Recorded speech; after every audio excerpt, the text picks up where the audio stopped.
Hello, everybody, and a very warm welcome to LNT YouTube channel. Happy 7th wedding anniversary to Prince Harry and Meghan. Through storms and sunshine, your love has endured, a quiet, unwavering testament to resilience, devotion, and the courage to choose each other, again and again. What a journey it has been. And still you stand side by side with open hearts and steadfast grace. Not just inspiring, but extraordinary. May the road ahead be filled with healing, laughter, and the deep peace that only true love knows. May your bond grow ever deeper as you walk this life together, with Prince Archie, Princess Lilibet, and Mama Doria beside you. You are without doubt one of the most beautiful couples the world has known, inside and out. May God bless you always, and may your love forever triumph. On the evening of her royal wedding, a moment steeped in tradition and witnessed by the world, Meghan gently defied expectations. In a space where brides are rarely heard, she rose to speak her truth. What followed wasn't just a speech, it was a love letter, honest, whimsical, unapologetically hers. A modern fairy tale, not of royalty and fame, but of two hearts drawn together across continents and convention. Here is Meghan's wedding speech, in her own words. I gave a speech the night of our wedding, which is atypical for a bride in the UK, I think. Very. I have it on my phone. I can read it to you. Should we read it? From your phone? Am I going to be able to read that? Try. On to the crux of why I wanted to speak tonight. First of all, it's been a while. That got a big laugh. But mostly I wanted to share a story that I wrote about the man that I love and the way that we met. Let's call this a modern fairy tale. Once upon a time, there was a girl from LA. Some people called her an actress. And there was a guy from London. Some people called him a prince. All of those people didn't fully get it, because this is the love story of a boy and a girl who were meant to be together. They meet on July 3rd, 2016 in London, and they giggle endlessly. So the next day they have their second date, and he brings her cupcakes because it's 4th of July. A bittersweet celebration, he says. Ironic, really. Her country's independence from his country. Yet in this moment, they know they don't want to be independent of each other.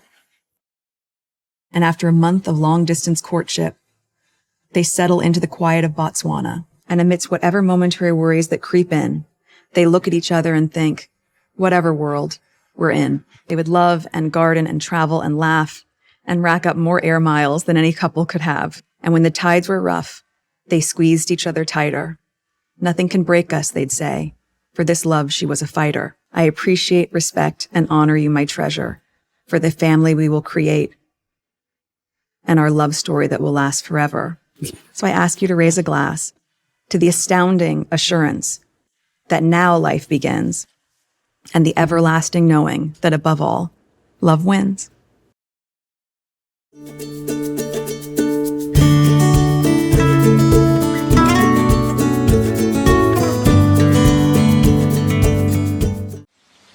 Disclaimer. Everything in this video and all of my videos are my opinions based on detailed research that I perform. That said, I would recommend doing your own research before you make up your mind. Thank you. Outreach attempts between the Sussexes and the rest of the royals could usher in a new era for the royal family, one led by the next generation. To understand how this might play out, we only need to look at William and Prince Harry's relationship with their cousins from Princess Diana's side of the family. Much in the same way that Harry has clashed with the rest of the Windsors, Diana's brother, Charles Spencer, once feuded with the future King Charles III. Because of the rift between the Spencer family and the British royals, William and Harry had little contact with their Spencer cousins. Making matters more complicated, several of Charles Spencer's children grew up overseas in South Africa. Yet both William and Harry have since reconnected with the other side of the family. Lady Kitty Spencer, for example, has collaborated with William on charity work, and she and her 3 siblings attended Harry's wedding. Thus far, Prince George, Princess Charlotte, and Prince Louis have had very little contact with their cousins, Prince Archie and Princess Lilibet. But as we look toward William's future reign, it's possible that Archie and Lilibet will play a similarly supportive role in the lives of their royal cousins. Outreach efforts between the Sussexes and the royal family could signal a new era led by the next generation. Just as William and Harry once faced estrangement from their Spencer cousins due to past rifts, both brothers have since reconnected with that side of the family. And while George, Charlotte, and Louis have had little contact with Archie and Lilibet, William's reign could see the Sussex children playing a more active, supportive role within the royal fold. There will be a limit to any kind of reconciliation between the Sussexes and the royals, however, and that limit lies not just with the royals but also their staff. Reports indicate that some palace staff members are determined to get their revenge on Harry and Meghan. Many of the Sussexes' previous hires have reportedly found it nearly impossible to work with the couple. Some have even alleged that they needed therapy following their time with Harry and Meghan. While these claims are certainly shocking, they do echo reports from former palace aide Jason Knopf, who claimed to have witnessed Meghan bully her staffers.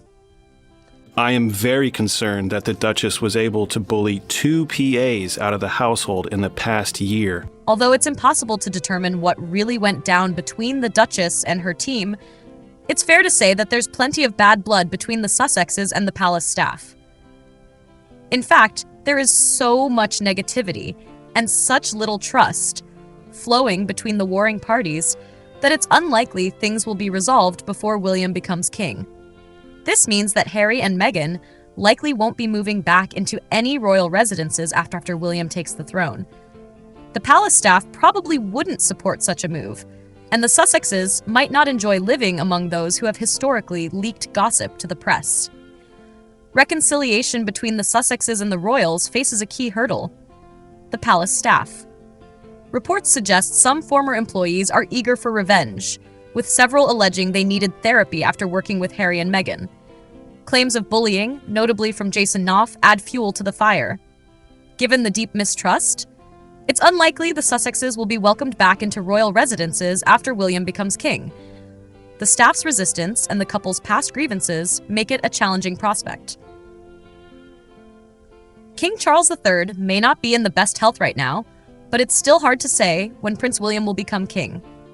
If Charles recovers, William won't wear the crown for many years, and this would arguably be the best scenario for the monarchy. Charles could enjoy a long and prosperous reign, allowing William even more time to prepare for his role. This would also mean that all the drama surrounding the Sussexes could lose relevance by the time William becomes king.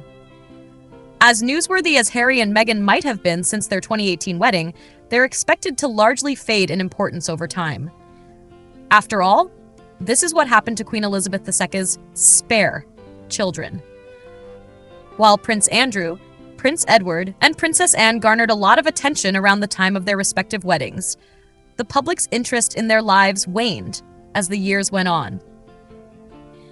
Most royal fans found themselves way more drawn to the next generation of royals, in this case, King Charles III and his family. By the time William takes the throne, it's possible that Prince George, Princess Charlotte, and Prince Louis will be the focus of media and public scrutiny. Harry and Meghan, meanwhile, might find themselves sidelined, which, if nothing else, could make it easier for Harry and William to reconcile in relative privacy. If King Charles III's health allows him to reign for years, William will have more time to prepare, and the Sussexes' drama may lose its relevance. Just as public interest in Queen Elizabeth II's spare children waned, the focus will likely shift to Prince George, Charlotte, and Louis by the time William becomes king. With Harry and Meghan sidelined, a potential reconciliation between the brothers could unfold more privately. Stop.